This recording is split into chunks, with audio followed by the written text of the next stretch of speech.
అటవీ ఉత్పత్తులే వారికి ఆధారం. వేసవికాలం వచ్చిందంటే చాలు ఇప్ప పువ్వు, తునిక పండ్లు, మొర్రి పండ్లతో పాటు ఇతర ఉత్పత్తుల కోసం అడవుల్లోకి వెళ్తూ ఉంటారు ఆదివాసీలు. ఇప్ప పువ్వు తర్వాత అంత విరివిగా దొరికేవి తునికి పండ్లే. పెద్ద పెద్ద చెట్లకు కొమ్మ కొమ్మకు గుత్తులు గుత్తులుగా కనిపించే తునికి పళ్లను సేకరించి తాము తినడమే కాదు, కొన్నింటిని పట్టణాల్లో విక్రయించి ఉపాధి పొందుతున్నారు. అయితే ఇప్పుడు ఆ స్థాయిలో పళ్లు దొరకడం లేదంటున్నారు ఉమ్మడి ఆదిలాబాద్ జిల్లా ఆదివాసీలు. ఉమ్మడి ఆదిలాబాద్ జిల్లాలోని అటవీ ప్రాంతాల్లో నివసించే ఆదివాసీలు మండు వేసవిలో తునికి పండ్ల సేకరణలో బిజీగా ఉన్నారు. ఒకవైపు ఇప్ప పువ్వు, మరోవైపు తునికి, మొర్రి పండ్లను సేకరిస్తున్నారు.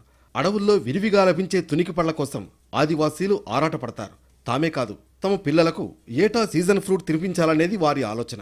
అందుకనుగుణంగానే అడవుల్లోకి వెళ్లి మరీ తునికి పండ్లను తీసుకొస్తున్నారు. కాస్త పచ్చిగా ఉన్నా సరే ఇంటికి తీసుకొచ్చి వాటిని పక్వానికి వచ్చే విధంగా అదే చెట్టు ఆకులతో కప్పి ఉంచుతారు. ఆ తర్వాత ఇంటిల్లిపాది ఆరగిస్తారు. మరికొందరు అవసరాలను తీర్చుకునేందుకు ఆదిలాబాద్ సహా ఇతర పట్టణ కేంద్రాలకు తీసుకువెళ్లి విక్రయిస్తారు. సపోటాను పోలినట్లుగా ఉండే ఈ పండ్లు అంతే తీయగా ఉంటాయి. సీజన్కు ఒక్కసారి మాత్రమే లభ్యమవుతాయి. కాబట్టి ఆదివాసీలే కాకుండా పట్టణ ప్రాంతాల్లోని ఆదివాసేతరులు వీటిని తినేందుకు మక్కువ చూపుతారు. ఇక అడవుల్లో సేకరణ కోసం ఆదివాసీలు కొండగుట్టలెక్కి సర్కస్ ఫీట్లు చేసినా సరే పళ్ళు సేకరిస్తూ ఉంటారు. తాత ముత్తాతల కాలం నుంచి అడవుల్లో లభించే పళ్ళు, ఆకులు, బంకను సేకరిస్తూ ఆదివాసీలు జీవనం సాగిస్తూ వస్తున్నారు. అయితే రాను రాను అడవుల విస్తీర్ణం తరిగిపోతూ ఉండగా పండ్ల చెట్లు కనుచూపు మేరలో లేకుండా పోయాయి. పల్చగా మారిన అడవుల్లో అటవీ ఉత్పత్తుల కోసం ఇబ్బందులు తప్పడం లేదు. గతంతో పోల్చితే చాలా తక్కువగా పండ్లు లభ్యమవుతున్నాయంటున్నారు ఆదివాసీలు.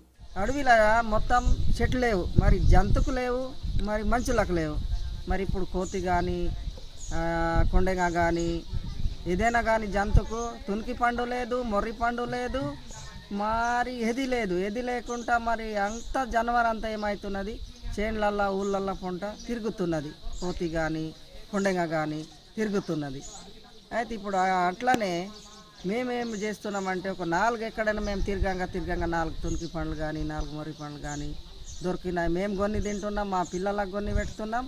కొన్ని మళ్ళీ ఏం చేస్తున్నామంటే అట్ల బార్లకు కొన్ని కొండపోయి ఒక 500-600 రూపాయలు వచ్చినప్పుడు మేము మాది సబ్బు కానీ నూనె కానీ ఏదైనా మా ఉప్పు కారం ఏదో కూరగాయలు కానీ మేము తెచ్చి మేము తింటున్నాం సార్. ఇప్పుడు కొండగుట్టలు, దట్టమైన అడవులు కానరాకుండా అయ్యాయి. చిట్టడవులు సైతం కనుమరుగు కావడం, తునికి పండ్లు సైతం దొరకలేని స్థితికి అడవి చేరిపోయింది. ఇప్ప పువ్వు, మొర్రి పండ్లు, తునికి పళ్లే కాదు, ఆఖరికి తునికి ఆకు సైతం పెద్దగా దొరకకుండా పోతోంది. పైగా అడవుల్లో నివసించే జంతువులకు సైతం పళ్ల ముక్కలు తగ్గిపోవడంతో ఆహారం కోసం పల్లెబాట పడుతున్నాయి. అందుకే కోతులు, కొండెంగలు ఊర్ల మీద పడుతున్నాయని ఆదివాసీలు చెబుతున్నారు.